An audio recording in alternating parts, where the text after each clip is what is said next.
Halo teman-teman, jumpa lagi di podcast bersama Ikatan Wajib Pajak Indonesia. Halo Pak Rinto, apa kabar? Masih semangat hari ini, Pak?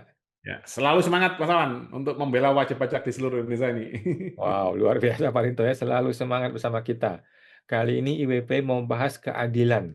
Ini apa masih ngetren Pak ngomong keadilan di negeri Konoha ini? Tapi gimana deh? Coba bagaimana IWP Ya, mau ngomongin pajak bersama atau tanpa keadilan? ya, kalau keadilan harus ngetren Mas Awan. Jadi gini Mas Oke. Awan, yang sering gagal paham Mas Awan, teman-teman hukum ini adalah hanya fokus di pasal 1 ayat 2.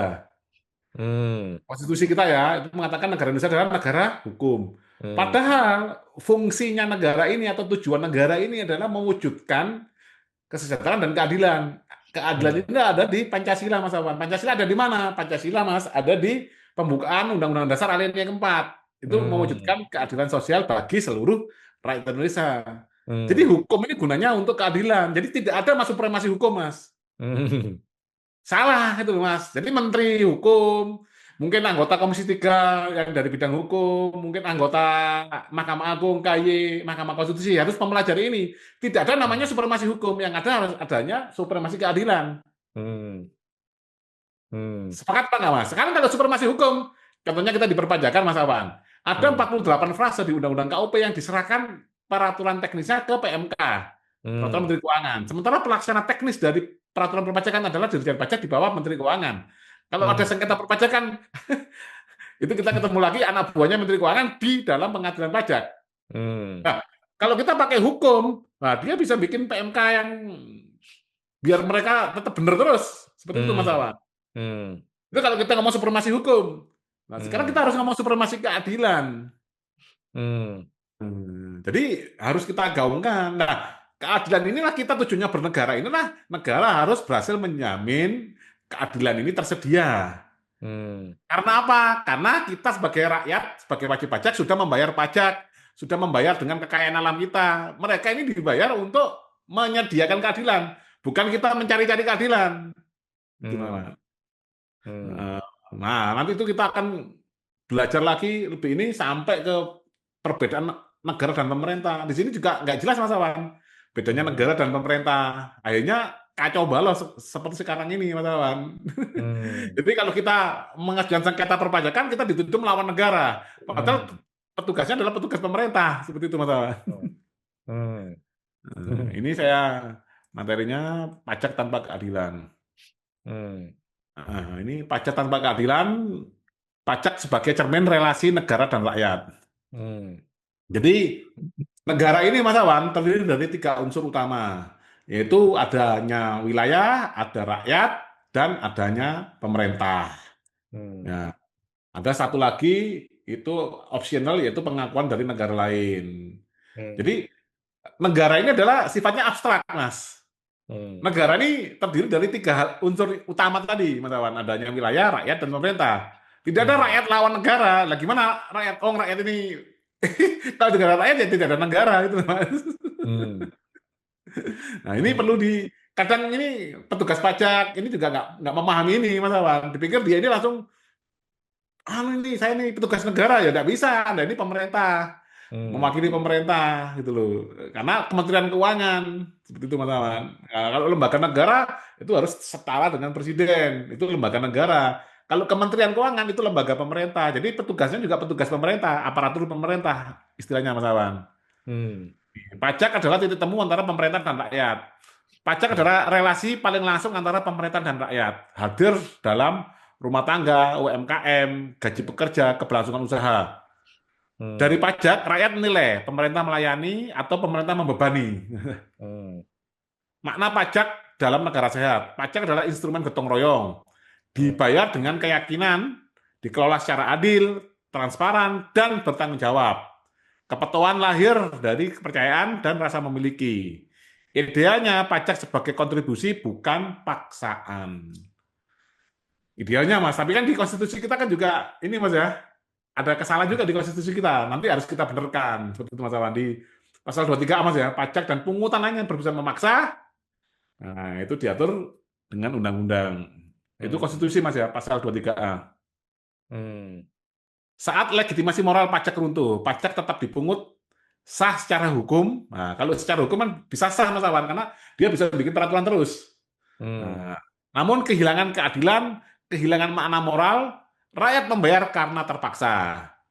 Dari kontribusi menjadi paksaan administratif. Hmm.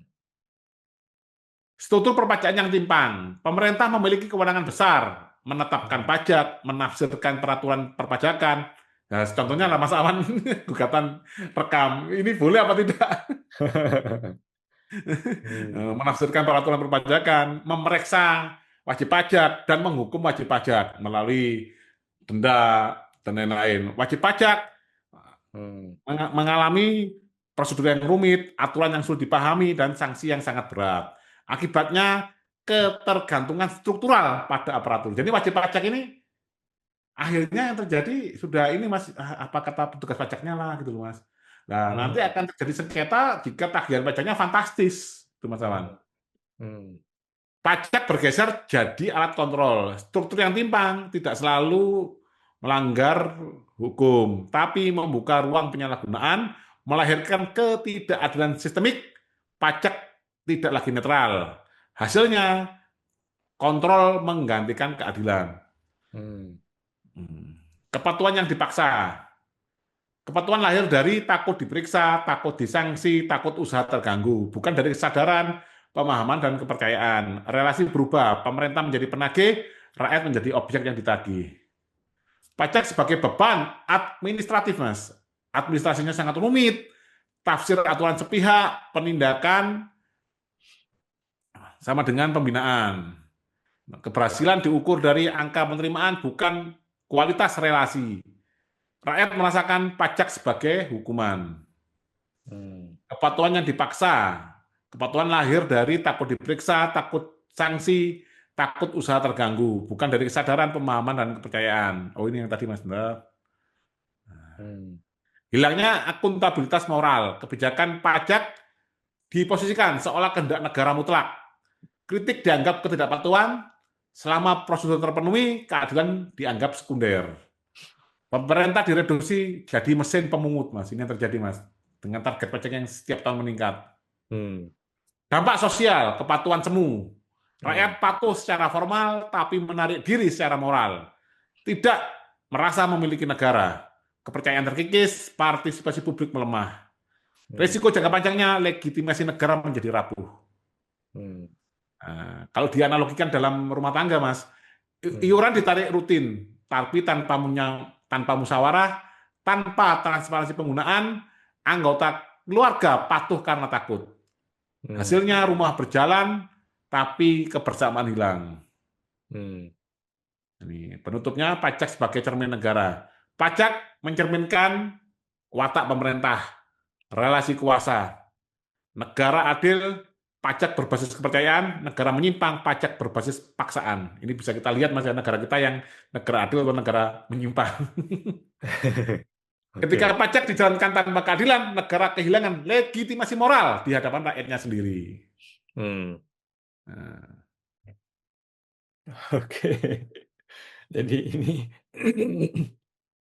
pajak ini memang agak sulit juga ya untuk mencapai keadilan. Di satu sisi pemerintah dengan rakyat tuh punya kepentingan yang berbeda dan kadang-kadang bertolak belakang. ya. Nah, oke. Baik, terima kasih Pak Rinto informasinya dari IWPI teruslah mengkritik pemerintah karena Pak Prabowo katanya silakan mengkritik pemerintah ya. Terima kasih Pak Rinto dari IWPI. Kita jumpa lagi Pak di podcast berikutnya Pak. Terima kasih Pak. Yes. Pak.